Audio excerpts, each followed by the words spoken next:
The people that enforce our laws cannot be trusted to dispense justice with an even hand.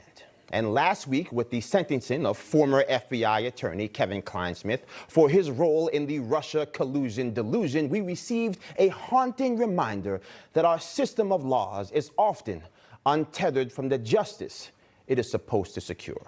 Now, for those who don't remember Kevin Clinesmith, he was the FBI attorney who admitted he altered an official government email to obscure the fact that the Trump campaign associate, Carter Page, was working in conjunction with the CIA.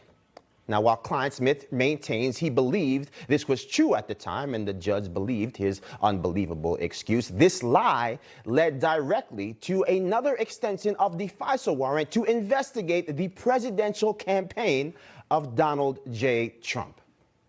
Now, you would think, in response to a perversion of justice on a case of such magnitude, the punishment would be ferocious and undeniable, to leave no doubt that those who uphold the law will be held to a higher standard, and to declare for the world to see that such a brazen act of lawlessness was without question unacceptable. Well, as you may have guessed, that is not what happened. Instead, Kevin Clinesmith was sentenced to 12 months probation and 400 hours of community service. He will not spend a single day behind bars. He will not spend a solitary hour in a federal prison. And that, my friends, should be as infuriating as it is terrifying for each and every one of us.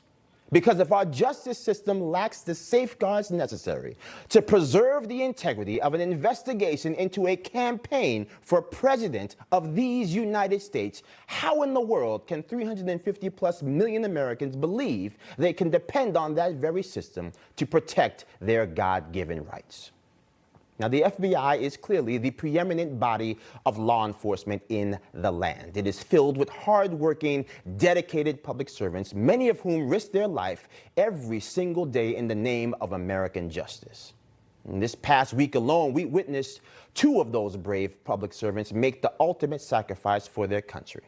FBI Special Agents Daniel Alfred and Laura Schwarzenberger were killed in the line of duty down in Sunrise, Florida this past week. They joined the thousands of agents who have given their life in defense of our shared liberty. Soon their faces will be added to the Wall of Honor at FBI field offices all across this country.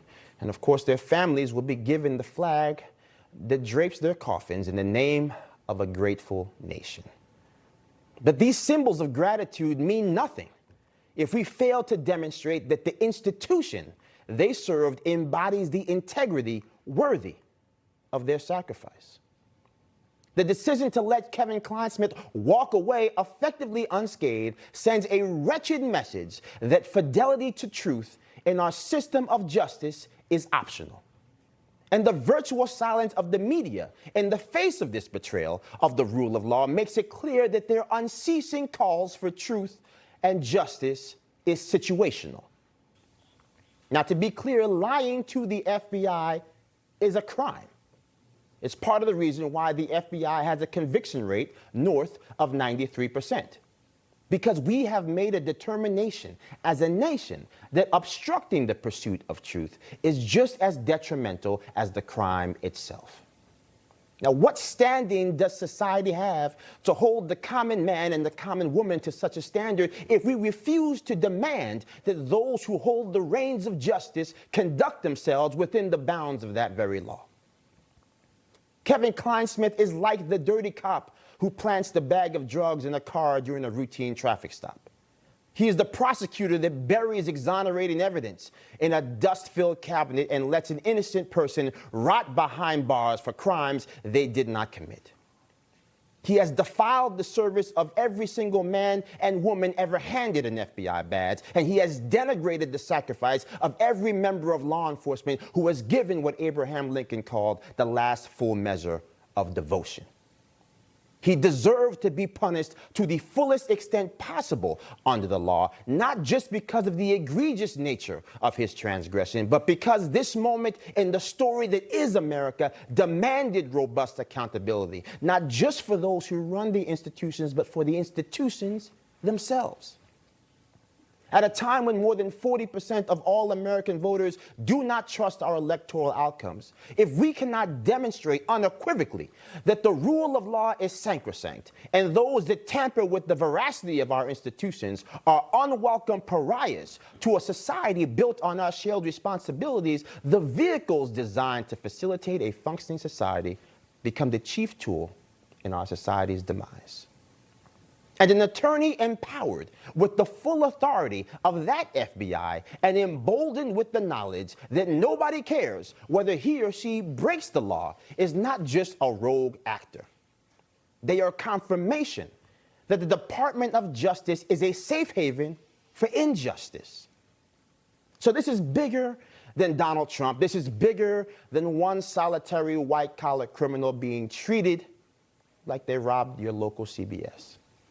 And it should be bigger than the media's transparent attempt to try and save face after spending 2 years pushing a Russia hoax of astronomical proportions. The pedestrian punishment of Kevin Clinesmith is akin to court-sanctioned lethality, and it sends a message loud and clear that the civil rights of all Americans are subject to negotiation. And if we allow this slap on the wrist to fade away into our 24-hour news cycle without dealing with the treacherous implications now, and I mean right now, then President Trump was right.